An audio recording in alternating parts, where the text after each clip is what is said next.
I know it's still a month and a half to go, and we have this roller coaster constantly in the baseball season where we overrate things, we overreact to things, but I don't think that going into last night for the Yankees and Mets, we were overreacting into how important these games were. And the Mets get off to a great start. The Beatty story is awesome. They hang on. But the Yankees, in several different ways last night, were torturing their fans.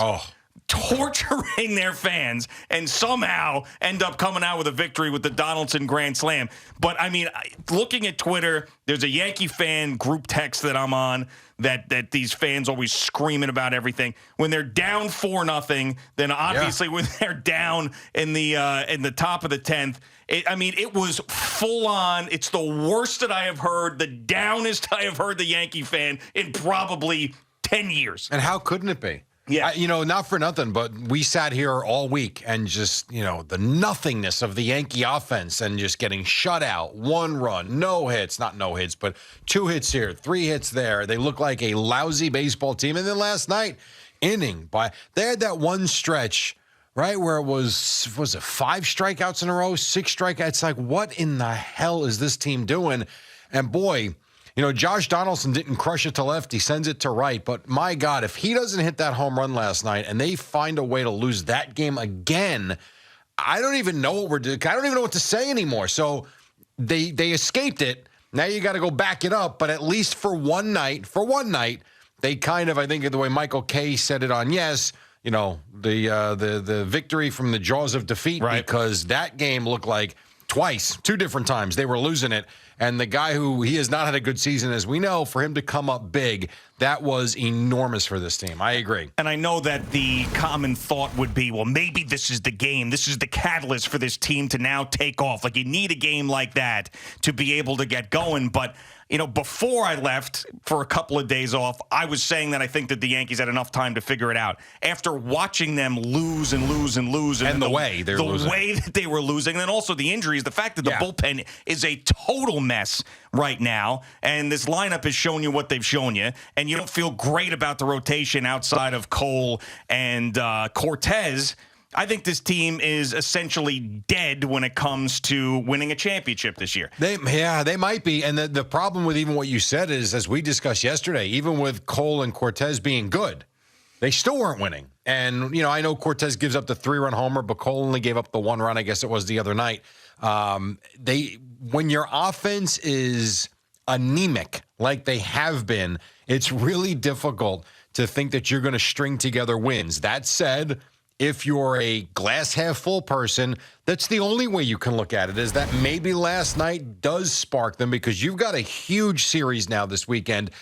Had they lost last night going into this game tonight with the Blue Jays, there would be full-on panic. All right, they win the game, you settle things down for at least 24 hours, but as great as baseball can be, that you can figure things out 24 hours after a horrendous loss, you can be right back where you were tonight if the Blue Jays go mash and all of a sudden you're down 8-0 in the 3rd inning. I mean, that's how quick it can turn.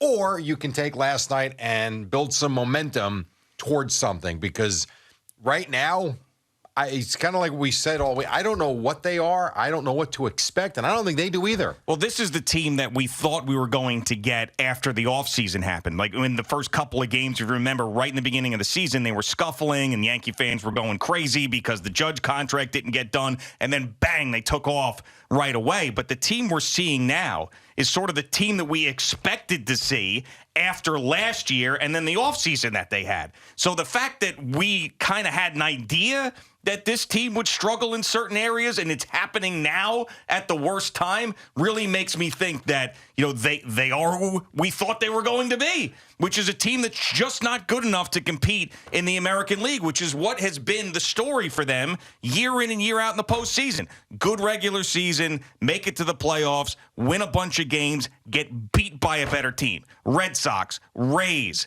Astros twice. That's what happens, and that's what's going to happen again.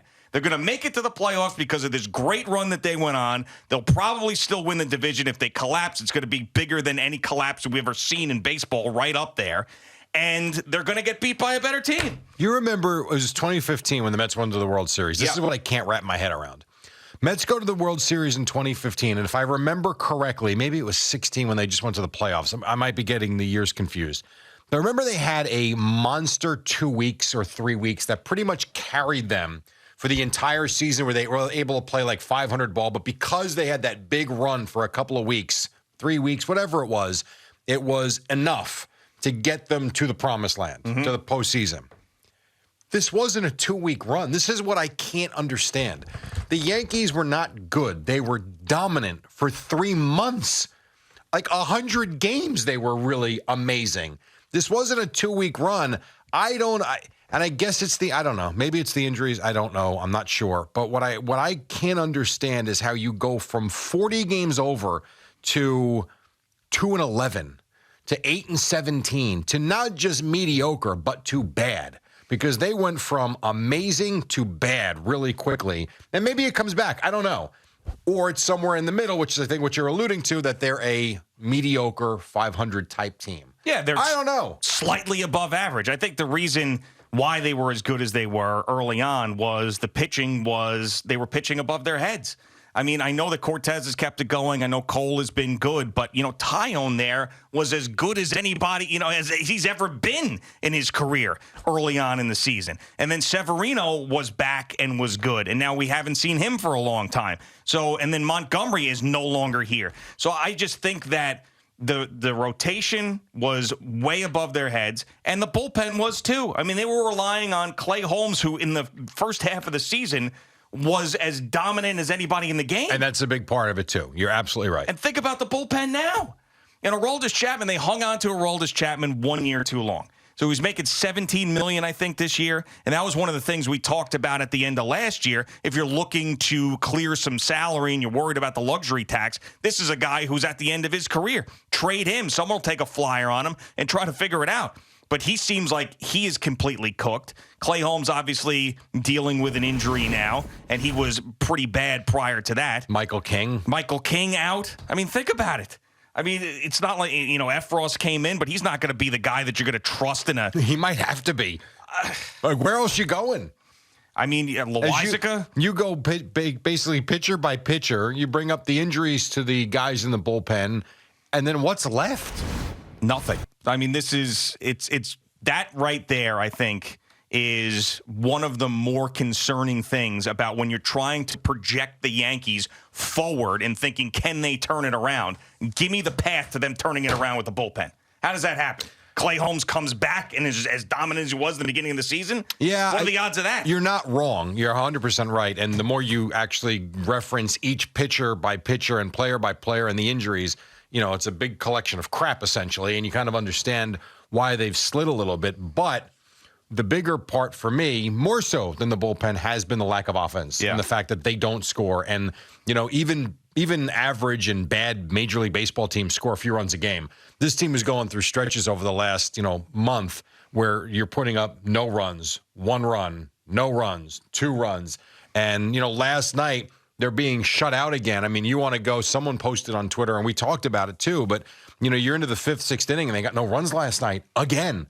Like, how many nights can you just bore your fans? Now, it turned out to be a thrilling win for sure, but it's just inning after inning, a whole bunch of nothing. And that, while the bullpen is clearly an issue and will be going forward, if they can't hit, you're never going to get to the bullpen where it matters. And that's been the biggest problem with the Yankees. And I know that everybody wants to refer to the pitching and Brian Cashman's shortcomings and adding to the rotation at key times. That's always a talking point. But the main reasons why they have lost in the postseason is the fact that the offense doesn't show up. And it year in and year out does not show up. And the main example of that was 2017. We talk about it constantly as a reference point. They couldn't hit. Right. Now, I understand that they were facing a team that had, really, really good pitching, and that's what you're going to get in the postseason. You're going to see really, really good pitching for the most part. So if this is happening during the regular season, what's going to happen during the postseason? The same stuff that has happened the last couple of years. It sure might, and you're right, because while everybody wants to kill the Astros in that year for all the stuff they did, and rightly so, whatever, fine, you're still not going to win if you don't score runs. Yeah. That's still the name of the game. They didn't in that series. They haven't in this stretch, and that's kind of where they're at. Now, the good news is, if you want the positive part of this, the news on DJ LeMahieu, positive. Mm-hmm. The news on Giancarlo Stanton, hopefully will be back sooner rather than later. So maybe piece by piece, they kind of get a little more whole, and maybe that does help when they kind of get back to scoring runs and doing the things they were doing earlier. But until then, they've got to kind of muddle through this. And what you got to do this weekend to me is just you got to go take 2 of 4. You got to split with the Blue Jays, keep it where it's at, and everything to me will work itself out. But I agree. You get to October. Good luck. And I have to go back and look at this to have the facts to back up the point. But I don't know if you agree with me or not. But I feel like both with Judge and Stanton, when they go on the DL or the IL and they come back, both of those guys take a long time to get back into rhythm. You might be right. I have to check that. That's what it feels like to me. Like, all right, Giancarlo Stanton, there's a week of him waving at sliders off the plate. And then finally he gets back into it. And same thing with Aaron Judge when he has missed time. Now, he hasn't missed really time this year at all. But with Stanton, it just takes a long time for those guys to come back. So essentially they're on the IL an extra week and a half until they figure it out and turn back into themselves. Well, not to mention it also just takes Stanton a long time to come back and play. Yeah, I know. I mean, it's August 19th. If he's going on a rehab assignment soon, maybe the 26th, 27th you see him with the Yankees? So you're talking a full month where he's missed for what didn't seem like a big deal. And yet here we are 4 weeks later, and it turns out he's missed a lot of time. Well, I mean, how many times have we seen that both with the Yankees and Mets? I mean, it's really unbelievable. I think the Jets learned that with Mekhi Becton to, don't open your mouth too much because it was like, oh, we have initial reports. We're feeling really good about it. Next thing you know, he is out for the year. Yeah. But it seems like, with these baseball teams, this really hasn't happened with the Mets this year. But guys go on the IL. It's like, all right, it's a 2 to 3 week injury, and next thing you know, it ends up being 2 months. Like Jacob deGrom last year. Yeah. I mean, we were all waiting for him to come back. He never came back. Never saw him.